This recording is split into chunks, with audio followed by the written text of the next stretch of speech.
I'm Iris De Laurentiis, 32 freelance landscaper and part-time caregiver to my grandmother. The dedication plaque was polished, the dais arranged with white roses.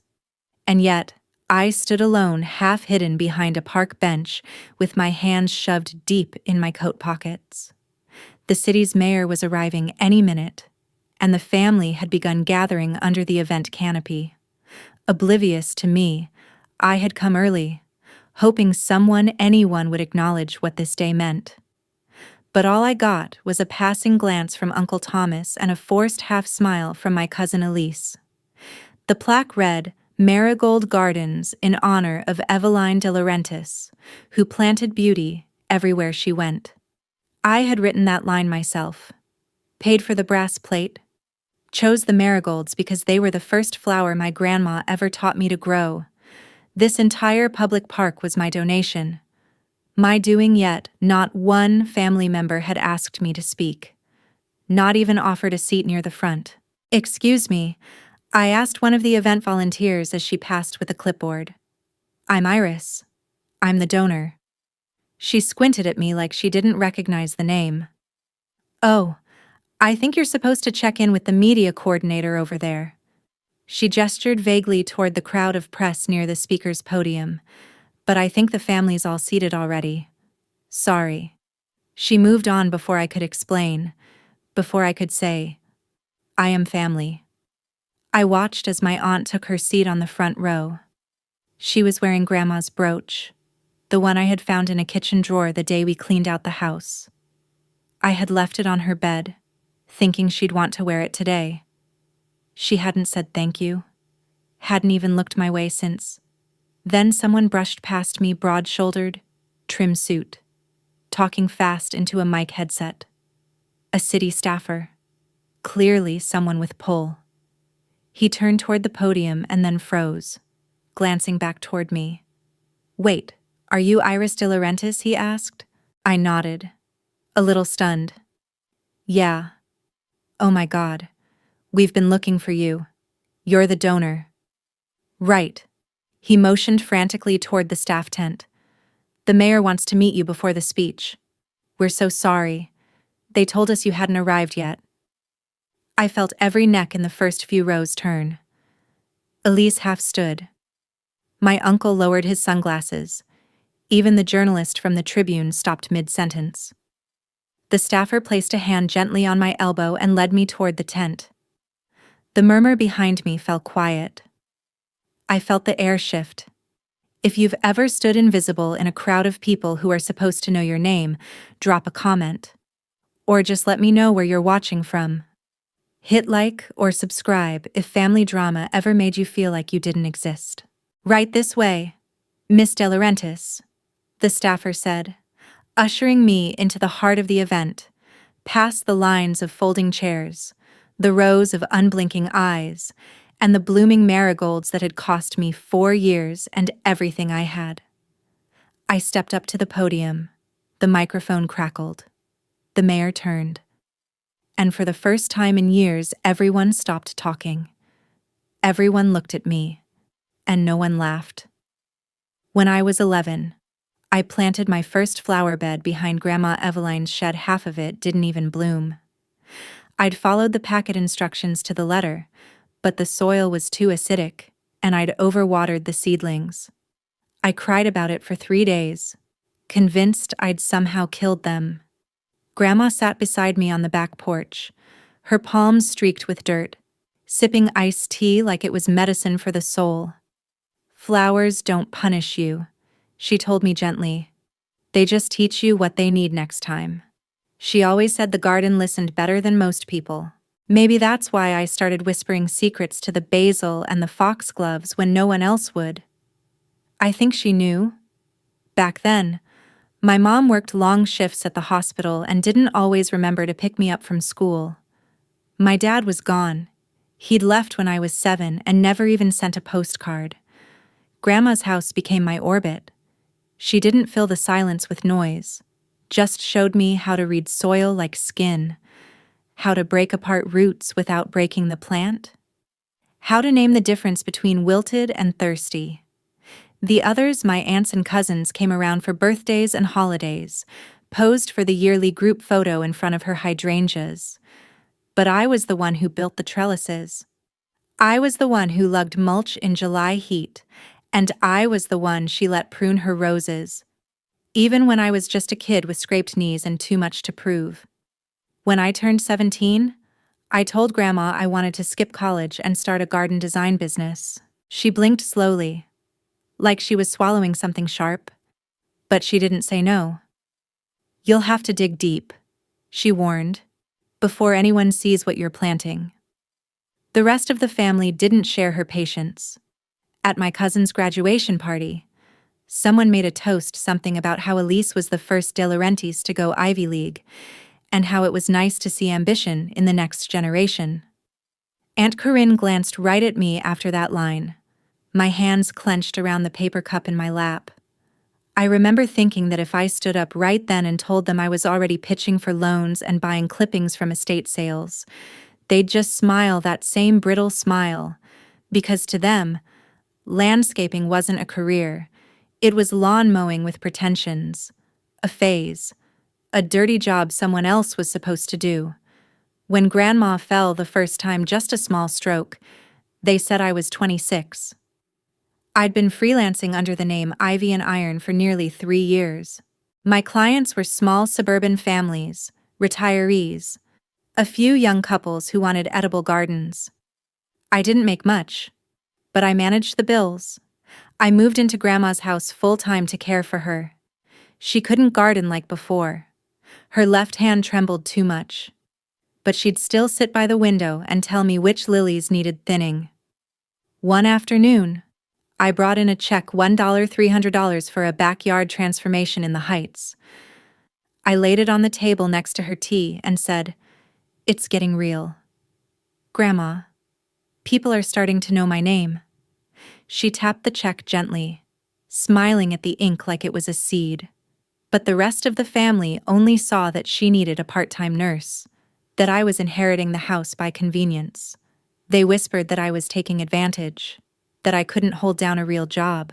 No one asked what my days looked like, waking at 5 a.m. to prep compost tea, hauling granite pavers with a bad wrist, negotiating discounts at nurseries, managing invoices between spoon-feeding Grandma lunch. They just assumed I was stuck. That winter, Elise came to visit Grandma once. She brought a bottle of store-bought juice and posed for a photo by the fireplace. The caption she posted said, "3 generations of De Laurentiis women. Legacy strong." I wasn't in the frame. By the time Grandma passed last year, I had saved enough barely to fund the first phase of what I called the quiet garden. A public space that wasn't flashy, but layered. A path that curved slowly, like a story. Benches with carvings of local herbs, flowers from her journals. I knew I didn't have the money for a full park. But then a grant I'd applied to on a whim, 2 years earlier, suddenly came through. The city had greenlit my design proposal for an underused corner lot near the old church. They called it urban revitalization. I called it Grandma's resting place. But I didn't tell the family. Not yet. I went to the city meetings in secret, worked with contractors who didn't ask why I always paid in exact change. I buried a slip of her handwriting beneath the central planter, "Plant with your heart, prune with mercy." The week the flowers went in, I saw my uncle drive by. He didn't slow down, just looked out the window like it was nothing but landscaping. At the dedication, after the mayor introduced me, there was a moment, maybe half a breath, where no one clapped, like they needed to process the truth, that it was me, that I had done something lasting. And for a flicker of time, I felt a silence deeper than dismissal. I felt awe. They say people don't believe in you until it costs them something not to. Maybe that's true. But I didn't build this garden for belief. I built it for Eveline, and she never once asked me to prove I belonged. After the dedication, the cameras moved on. The mayor shook my hand. A few reporters scribbled things down. mostly focused on the city's grant success, but I stayed behind long after the last seat folded up, kneeling beside the marigolds, brushing stray mulch from their bases like I used to brush crumbs from Grandma's cardigan. She would have hated the podium. She would have hated the fuss. But I think she would have liked the benches low, curved, not too new. And she would have loved the smell of the wild thyme that lined the walking paths, especially in the late afternoon when the sun dropped behind the sycamore. Still, by evening, the high wore off. I sat in the back of my pickup truck with a thermos of lukewarm coffee, staring at my phone. No texts from Aunt Corinne, none from Elise, nothing from my older brother, who hadn't made the ceremony, except for one message from my cousin Jonah. "Hey, I didn't know it was you behind all that. It's actually kind of beautiful." Grandma would be proud. No punctuation, but still. I read it 3 times before locking my phone and closing my eyes. I didn't expect flowers in return. I didn't even expect conversation. But a part of me, some dumb, leftover teenager part, had thought maybe this would be the thing. The thing that changed how they looked at me. The thing that let me come back to Sunday dinners without needing to explain where I'd been. Instead, Monday came with silence. Tuesday came with a call. "Is this Iris?" a woman's voice asked. "I got your number from the city's rec department. I hope that's okay." She introduced herself as Carla, a school counselor from a nearby elementary school. "I brought a few kids to the garden yesterday. I didn't realize it was brand new," she said. "They were so calm there. One of them, Tiana. She has ADHD. She sat still for 15 minutes just looking at the lavender." Her voice cracked slightly. "I just wanted to say thank you. You made something that works." I wrote her name down in a little green notebook I keep for jobs and seeds. I didn't really know why. Maybe because she was the first person who saw the space as more than decorative. After that, word spread in a strange, slow way. An occupational therapist emailed to ask if I'd consider a sensory trail. A local wedding planner wanted to use the far corner for vow renewals. A librarian suggested installing poetry plaques along the walking path. I said yes to all of them. Then, 2 weeks later, I got a knock at Grandma's front door. It was Elise. Her hair was perfectly set, and she wore a navy trench coat even though it was barely misting. She looked at me like she wasn't sure I'd open the door. "I wanted to see the house," she said after a pause. "And maybe the garden." I stepped aside without a word. She didn't comment on the photos I'd put up in the hallway, Grandma in her gardening hat, the two of us knee-deep in tomato vines. She didn't ask how long I'd been living there, but when we reached the park, her breath caught. "God," she whispered. "I thought they were exaggerating, but it's real." I watched her walk the path slowly. She paused at the bench engraved with Grandma's name and sat, rubbing her gloved fingers along the etching. After a moment, she asked, "Why didn't you tell us?" I didn't know where to start. "Because you never listened. Because when I mentioned design, you said I was wasting my brain. Because every time I said I was working, you asked. Still at that dirt thing, but I just shrugged. Didn't seem like anyone would care." She was quiet. Then, unexpectedly, she laughed a little too sharply. "I guess you proved us all wrong." It wasn't a compliment. It was a concession. I didn't answer. Instead, I reached down and pinched a dead bloom from the marigold bush beside the bench. The roots still held strong. The soil was healthy. "You want coffee?" I asked. "I've got a thermos in the truck." She blinked, thrown by the offer. "Sure," she said. "Yeah, I'd like that." We sat on the tailgate, sipping, not really talking, just letting the afternoon pass. It wasn't healing, but it wasn't hollow either. That night, I walked the garden paths again alone, flashlight tucked in my pocket. The moon made the white alyssum glow faintly. The rosemary bushes caught the wind and moved like slow water. I thought about the days I almost gave up. Like when my truck's transmission blew and I had to barter design consults for rides to Home Depot, or when I delivered flyers door to door and a man yelled that I was trespassing, or when Grandma had her final fall, and I sat beside her hospital bed wondering if it was all too late. But gardens are patient. They hold your fear in the soil and give you time to figure it out. The next morning, I found a letter wedged in the mailbox. No return address. Inside was a folded piece of stationery with slightly crooked handwriting.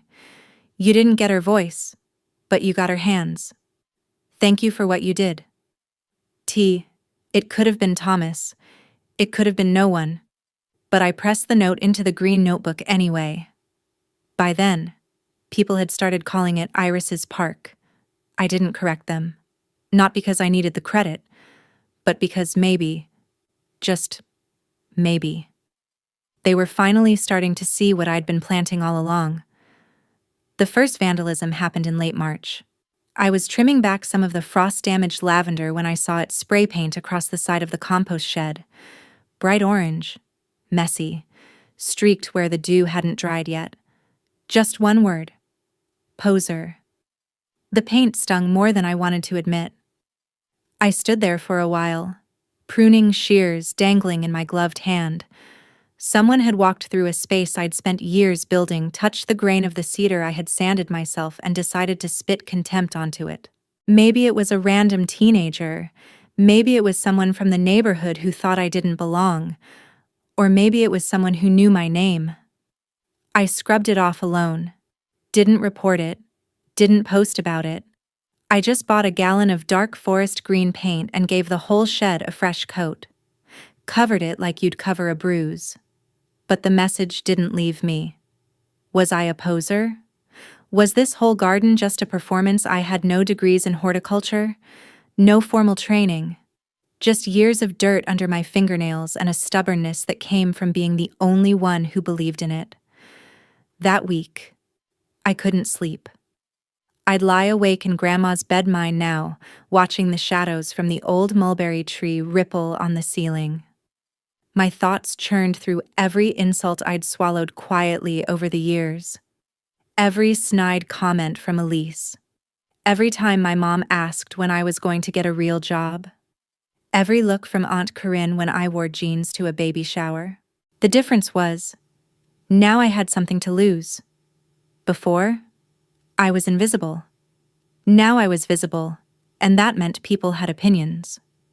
Then, on Thursday, a woman named Lainey stopped me near the mosaic fountain. She wore scrubs, her badge clipped to a tote bag. My dad passed in January, she said softly, and I haven't cried. Not once. But yesterday I sat on that bench under the willow, and I just broke, and it felt safe. It was the first place I didn't feel like I was pretending to be okay.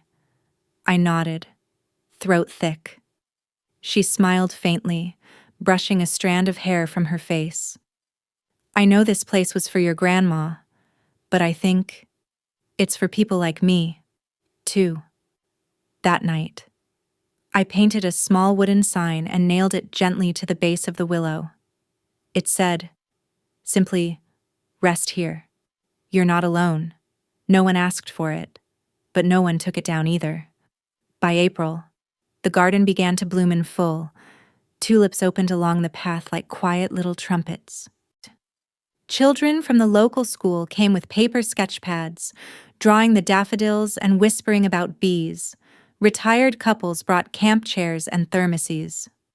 One man played a soft cello under the gazebo on Sundays. Every person brought something that wasn't visible, and somehow, the soil held it. Then came the email from the city. We're nominating Marigold Gardens for the State Community Green Initiative Award. They may ask for an in-person statement from the founder. Founder. That word hit different, like it belonged to someone official, someone the family still didn't fully believe I was. I told no one at first, until one Sunday morning, while planting new jasmine runners by the fence, my mom pulled into the driveway. She hadn't visited the house in months, not since the estate paperwork was finalized. I stood slowly, brushing dirt from my knees. She stayed inside the car a beat too long, then got out and walked over like the gravel crunched louder than it should have. "I saw the news," she said, holding her phone, screen lit with an article. My name was in the subheading. She glanced around. "It's bigger than I thought." I didn't say anything. She moved closer to the jasmine, bent to touch one of the glossy leaves. "I remember your grandma used to tell you to stop bringing home stray plants." She smiled faintly. "But you always did. You believed even the ones with bite marks could grow again." There was something cautious in her tone, a pause that waited for my forgiveness before it asked for anything else. Then she straightened. "I know I wasn't always supportive. That was an understatement. But I wasn't looking for an apology. I was tired of waiting for things to be said just right. So I gave her a pair of gloves and pointed to the pile of mulch. She didn't hesitate. Just slid them on and started working beside me. For the next hour, we didn't talk much. Just moved soil, side by side, the way Grandma used to with me. Later, as she wiped her brow with the sleeve of her sweatshirt, she looked at the willow and said, "She'd have been proud." I almost replied, but I didn't. The silence felt more honest. The award committee came 2 weeks later. They were 3 people in pressed linen with clipboards and bright smiles. They asked questions about native species, community involvement, sustainability. I gave them all the facts. But when they reached the willow, one of them lingered. "Did you write this sign?" she asked. I nodded. She touched the wood like it was something rare. "We don't usually factor in emotional design," she said, "but this matters." A week later, the email came through. Marigold Gardens had won. State recognition, a small plaque, a modest funding grant for expansion. I stared at the screen for a long time. Then I walked into Grandma's old bedroom, opened the top drawer of her nightstand, and pulled out the envelope I'd hidden there. Inside was the last note she ever wrote me. "Your roots are already deep. You just don't know how tall you'll grow yet."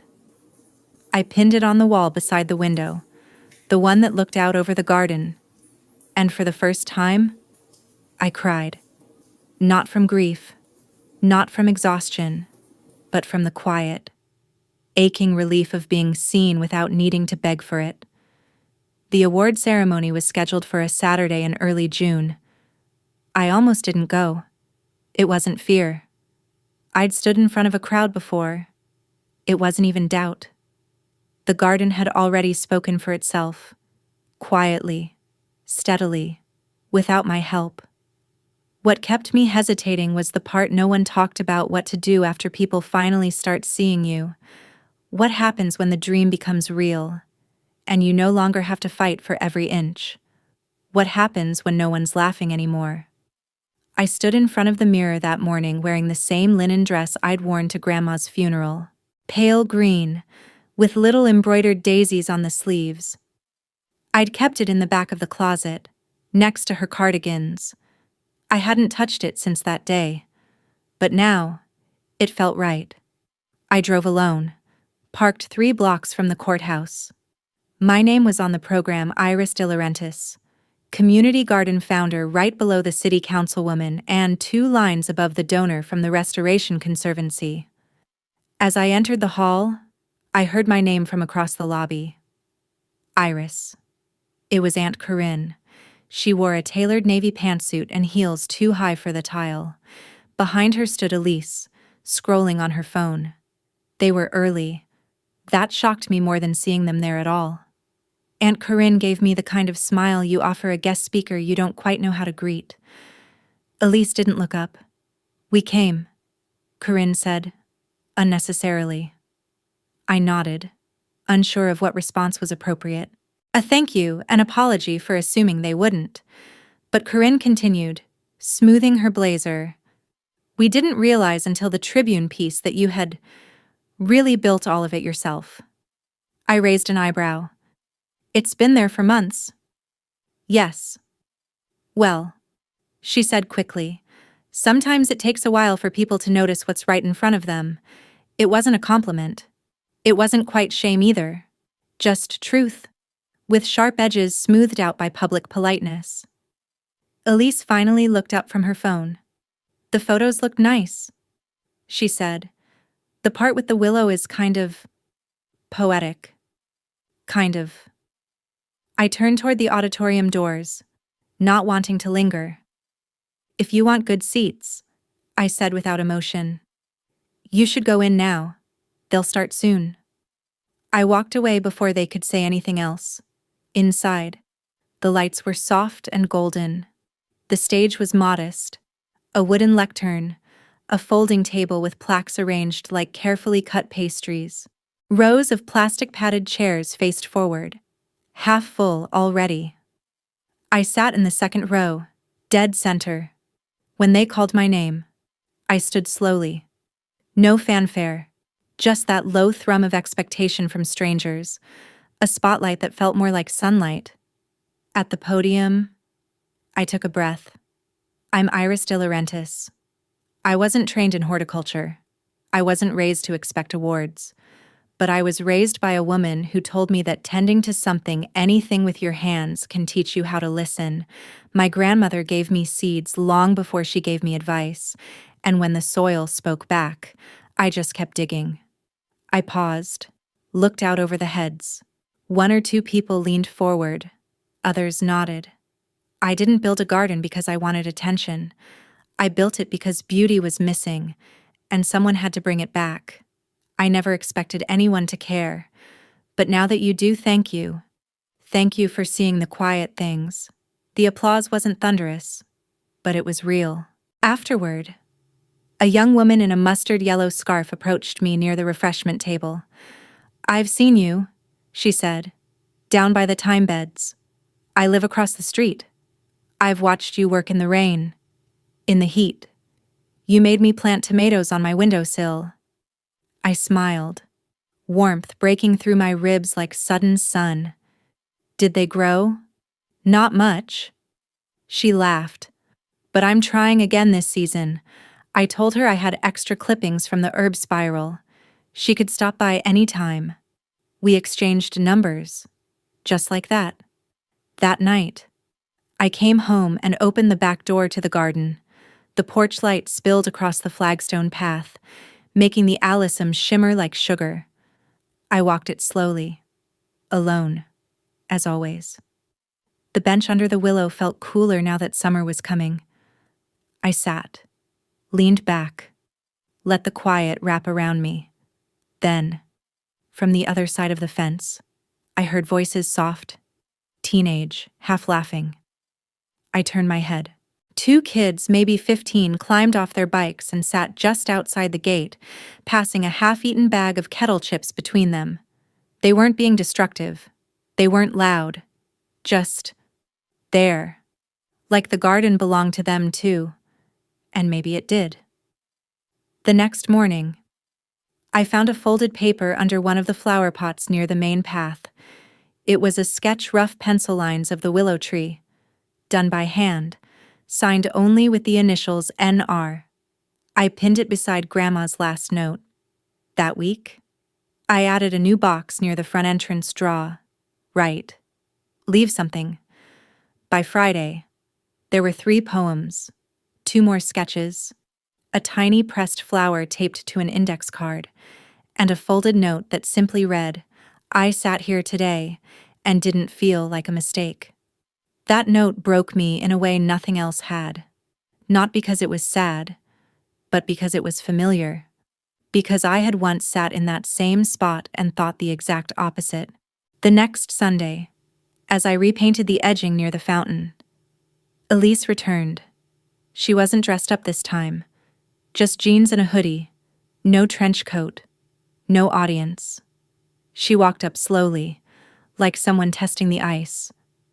"I've been thinking," she said, "about what you made." I kept painting. "I didn't understand it before," she added. "I thought it was just plants. They are just plants," I said softly. "But you turn them into something else." She looked down at her shoes. "I'm not great at saying things right." I looked up. "You don't have to be," I said.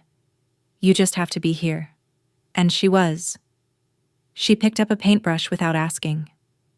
We worked in silence, and it was enough. The wind moved gently through the thyme and the lavender, like breath that didn't need to be named. I didn't need applause anymore, or validation, or the family's slow, reluctant approval. I had the dirt, I had the marigolds, and I had every note tucked beneath the willow. By midsummer, the garden had its own rhythm, one that didn't wait for me. I'd walk the paths and notice things I hadn't planted. A cluster of wild violets near the compost bin. A carved stone someone had tucked beneath the rosemary that read, "You are still growing." There were bird feeders now, added by a retiree named Ken, who came every morning with breadcrumbs and a story about his late wife. There were chalk drawings along the walkways. Someone had started tying little ribbons to the herb trellis. Some had names on them, some didn't. It was like the place had turned into a language of its own. People came and added to it, quietly, without asking for permission. The garden didn't need me to be its voice anymore. It had its own. Still, I was there every morning, at 6 sharp. Gloves on, boots laced. The work never ended, and I didn't want it to. There was a comfort in the labor, in checking the soil, fixing the driftwood borders, trimming back the stubborn honeysuckle that insisted on climbing the gazebo. One morning, as I was pruning the lemon balm, I heard the sound of gravel crunching on the garden path behind me. "Do you ever rest?" I turned. It was Jonah, my cousin. He hadn't come to the dedication, hadn't messaged since that one short text, but now he stood with his sleeves rolled up, a thermos in one hand, a plastic tub of something balanced in the other. "Peach muffins," he said, holding out the container. "Thought you could use breakfast." I raised an eyebrow. "Since when do you bake?" "I don't." He grinned. "Rita does. I just deliver." He sat beside me on the retaining wall, the same one Grandma and I had laid stone by stone over a full summer. Jonah looked around slowly. "It's not what I expected. It's quiet. That's the point." He nodded, thoughtful. "Elise told me you let her help paint. Only once. She used the wrong kind of sealant." I smirked. We both laughed softly. Then he grew serious. "I just wanted to say, I didn't get it. Before, I thought you were wasting time, playing with dirt. I didn't say anything. I just waited. But I came here last week. Late. I didn't tell anyone. And there were people crying under the willow. Strangers, sitting beside each other without saying anything. It wasn't weird. It just was." I glanced at him. He looked tired, but honest. Older than I remembered. "I get it now," he said. "You weren't playing with dirt. You were building something sacred." That word hit harder than I expected. Sacred. No one had called it that before. Not even me. He handed me a muffin. "Anyway, if you ever need someone to pull weeds or dig holes or whatever, I'm around. Just say the word." I nodded slowly. "I will." And for the first time, it didn't feel like a peace offering. It felt like family. Later that week, I found a small bundle of garden gloves, tied with string, left at the front gate with a note from the 5th graders. "We want to help. Call us." I did. And they came, 10 of them, in floppy hats and sunscreen-smeared noses, tugging wagons and asking endless questions about worms. We planted sunflowers near the east fence. The kids named each one. I wrote their names on garden markers, things like Captain Petal, Sir Leafington, and Sunny D. Extreme. Afterward, we sat in the shade, eating ice pops and passing around a single pair of binoculars for birdwatching. One girl, Maya, tugged on my sleeve and said, "This is the only place I don't feel like I have to do anything. I can just be." I knew that feeling. That night. I stood barefoot on the flagstone and watched the stars come out. The garden felt wider than it had when I started, like it had cracked something open in the world. But not everything was peace. One morning, I arrived to find a group of real estate agents parked just outside the gate, glossy brochures, sharp suits, talking about redevelopment potential and underutilized green zones. One man glanced at me and said, "You, the groundskeeper?" I just stared. Later that day, I emailed the city's parks committee. Again, I pushed for permanent protection status. I filed paperwork, gathered signatures, printed out every letter of community support I'd received. For weeks, I fought. Not loudly, not publicly, but consistently. Until finally, I got the answer I'd been waiting for. The land was now registered as a protected community green site. They couldn't touch it. I walked to the willow tree, knelt in the shade, and whispered, "We're safe." I don't know who I meant me. The plants, Grandma, all of it. Maybe all.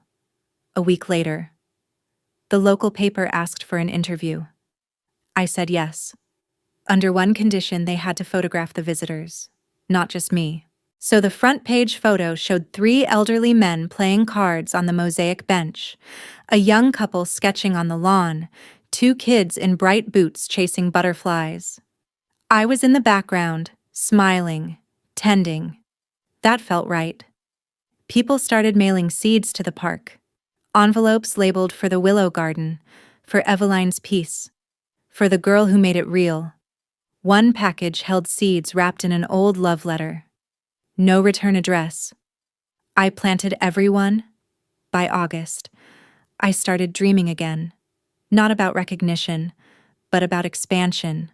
A greenhouse, a teaching corner, maybe a night garden trail lined with glowing stones and moonflowers. It was endless. What could grow from this? One day, I opened the old shed and found a dusty tin Grandma used to keep biscuit cutters in. Inside, folded neatly, was a note in her handwriting I'd never seen before. "The garden is not the thing. The gardener is." And I realized I hadn't just built a place. I'd become one. A living, breathing shelter. For grief, for beauty, for memory, and somehow, also for myself. The greenhouse came in pieces, literally. It arrived as a donation from a retiring horticulture professor who had followed the Tribune article and emailed me out of the blue. Subject line, "I think you know what to do with this." It took 2 weeks to organize the delivery and another 3 to figure out how to reconstruct the frame. Most of the parts were labeled with fading Sharpie vent bracket left. Roof support B2 door latch. West wall only. It was like trying to assemble a puzzle designed by a ghost. But I wasn't alone anymore. Jonah brought tools. Ken the widower brought his thermos of black coffee and a can-do attitude. The 5th graders showed up on the weekends, pretending to argue about bolts while secretly trying to sneak water from the hose. Even Elise came by one afternoon with her camera, offering to document the progress. "It could be good for your site," she said, shrugging like she wasn't sure if I'd even want help. I did. I just didn't say it out loud. We worked in a kind of quiet rhythm. No one gave orders. No one needed them. Every hand seemed to find a place holding beams, passing tools, steadying ladders. By the time we installed the last panel, the sun was dipping behind the willow, casting long blue shadows across the path. The greenhouse gleamed softly in the golden light, more glass than structure, almost like a cathedral built for breathing. That night, I sat inside it alone, barefoot on the cement base, the air still rich with the scent of sawdust and warm earth. I lit a citronella candle, left the door cracked open, and waited. I don't know what for, just something, some kind of confirmation that this was real, that it wasn't all going to vanish the moment I looked away. And then, outside, I heard soft footsteps. It was Mom. She stood at the threshold of the greenhouse, her arms folded across her chest, head tilted like she wasn't sure whether to step in or not. "I saw the post," she said. "Elise shared it. Said it was finally done." I nodded. The candle flickered between us. "Can I sit?" "Yeah." She stepped inside, hesitated, then slowly lowered herself onto the bench beside me. She glanced around at the empty trays, the seed packets lined up like quiet promises. "This is peaceful," she said after a long pause. "I can see why you stayed. It wasn't the apology I used to hope for, but it was more honest than anything she'd said in years." "I didn't just stay," I said quietly. "I built something. And not because I wanted to prove anyone wrong." She looked at me, brow furrowed. "I just wanted something that lasted. Something I could touch. Something she would have loved." Mom nodded slowly. "You did that." I think she would have sat right here with her arms full of cuttings and dirt on her apron. We both laughed, soft and sudden. "She always smelled like mint and onions," I said. "And ivory soap," she added. No matter how long the day, we stayed like that. In the soft hum of evening, as the air cooled around us. The next morning, the first visitor to the greenhouse was not who I expected. It was the mayor. She showed up with 2 assistants and a notebook, completely unannounced. "I'm not here for a photo op," she said, smiling. "I just want to talk. Your project. It's become a model. We've had 2 other neighborhoods ask how they can do something similar." I offered her a seat on the bench and poured her some lemon balm tea from a thermos I kept stashed under the potting table. She asked questions about funding, design, resistance. I gave honest answers. Then she leaned forward. "We're considering a community grant program, smaller, but more frequent. I think you'd be perfect to help oversee it, advise on submissions, maybe even mentor." I blinked. "Mentor who?" She laughed. "Whoever comes next." That word hit something in me I didn't realize I'd been protecting next. Not just this. Not just one garden. A future. A continuation. A path beyond what I'd built. I told her I'd think about it. I meant it. That night. I walked to the willow and left a garden marker in the soil with just one word carved into it. Yes. Summer stretched on like honey, slow and golden. The kids' sunflowers finally bloomed, tall and uneven, their heavy heads bowing like shy giants. The poetry box near the fountain overflowed with new submissions. One was from Jonah. Simple, awkward, beautiful. "I never saw things growing until I saw you grow them. Now I can't stop looking." The note made me cry, right there beside the hydrangeas. And still, the garden changed. One day, I noticed the thyme bed thinning. I checked for pests. Drought. Root rot. Nothing. Then I saw a note tucked beneath the planter. I took a few sprigs. "My partner's sick. He says it helps him sleep. Hope that's okay." I smiled. Of course it was okay. The space was never meant to be owned. It was meant to be shared, given away. Like breath. One afternoon, Elise joined me with a clipboard and a hesitant grin. "I want to apply to the grant program," she said. I froze. "For what?" She flipped her clipboard around. A rough sketch. Raised beds, recycled containers, a garden on the rooftop of the community center downtown. "For the shelter," she added. "They don't get sunlight. But I measured. They get wind. They get warmth. I looked at her sketch, saw the same hunger I'd had years ago, the quiet kind, the kind that doesn't ask for recognition, only permission. You'll need help, I said. Good thing I know someone with experience. We both laughed, and for the first time, I saw her. Not as the cousin who once rolled her eyes at my overalls, but as someone trying to grow something, trying to change. By September, the marigolds were fading, their petals turning dry at the edges, curling inward like secrets.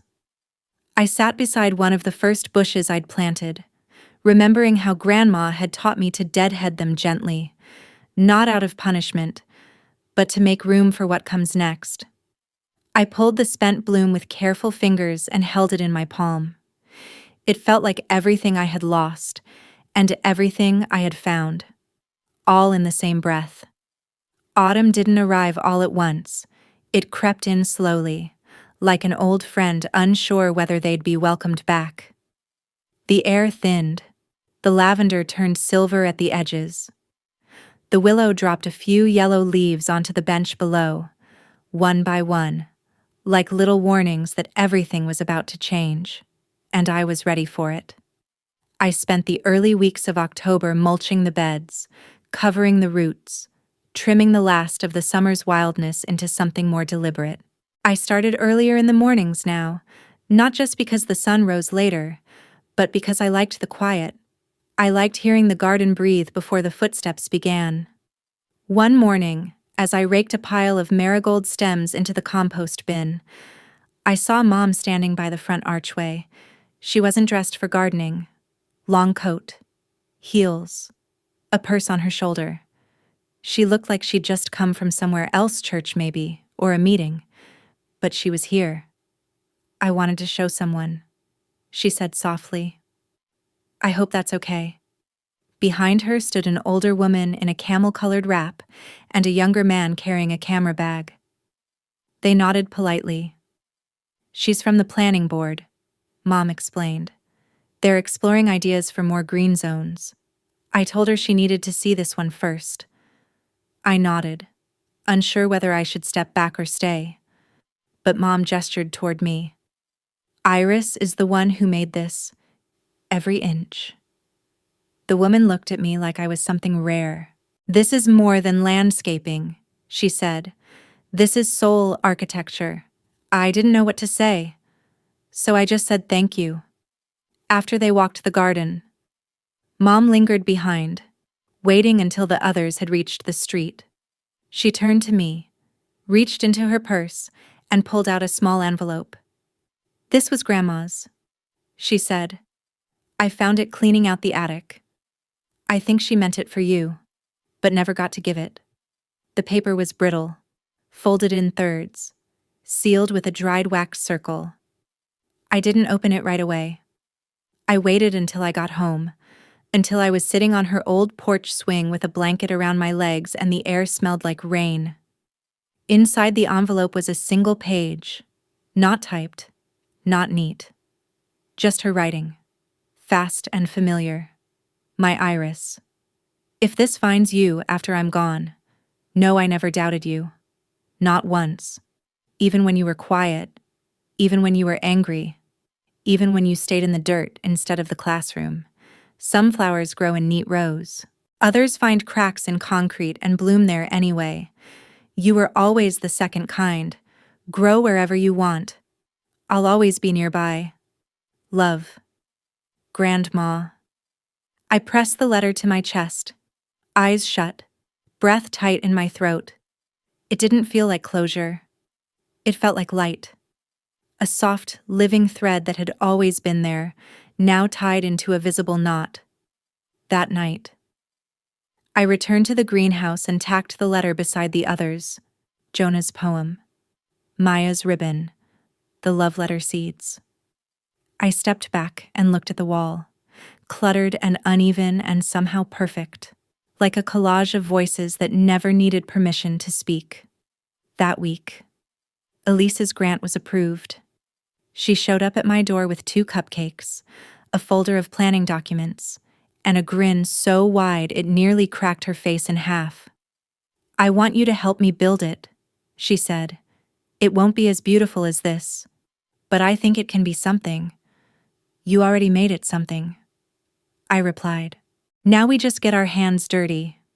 We started the rooftop plan that weekend. Just sketches, budgets, dream lists. She worked with a nervous kind of energy, always double-checking measurements and muttering to herself. But she showed up. She listened. She offered coffee without sarcasm. One afternoon, while measuring the drainage slope, she paused and looked at me across the gravel. "Did you ever think it would get better?" she asked. The family stuff I didn't answer right away. I let the question settle. Let the cold wind pick up around our ankles. I stopped needing it to get better. I said finally, "I just started living." And eventually, they caught up. She nodded. "I think I'm still catching up." Then keep walking. Later that evening, I returned to Marigold Gardens just before dusk. The willow was bare now, branches reaching like fingers through the gold-pink sky. I sat on the bench, hands in my pockets, watching the wind move through the dried flower beds like a whisper. A boy passed me on a scooter, slowing as he saw me. "You're the garden lady." "Right," I smiled. "I guess I am." He reached into his hoodie and pulled out a folded sheet of paper. "I made a map," he said, "of all the secret spots. For people who are new." I unfolded it, crayon-drawn paths, labeled with names like Wish Rock, Quiet Corner, Smells Like Pizza Plant, and Sad Bench, but in a good way. "This is amazing," I said. "Can I keep it?" "Yeah." He grinned. "I already made 10 more. He sped off, his scooter clattering down the path, and I sat there holding the map like it was treasure. Which, in some way, it was. The next morning, I laminated it and posted it on the community board at the entrance. Visitors stopped to read it, smiling. Some added their own spots. Sunset tree, kiss bench, grandma's ghost flower. I didn't correct them. I didn't tell them what I had named anything, because it was theirs now. One evening, just before the first frost, I walked the garden one last time before covering the beds for winter. I passed each marker, each note, each thing that had been quietly placed by a stranger who once felt unseen. I touched the edge of the greenhouse door, listened to the wind rustle the plastic sheeting like breath, and I felt something ease, not pride, not triumph, just peace. When I stepped back onto the porch, I looked out over the garden and whispered a quiet goodbye for the season. Not forever. The marigolds were long gone now, but I knew they'd return. They always did. And next time, they'd bring more.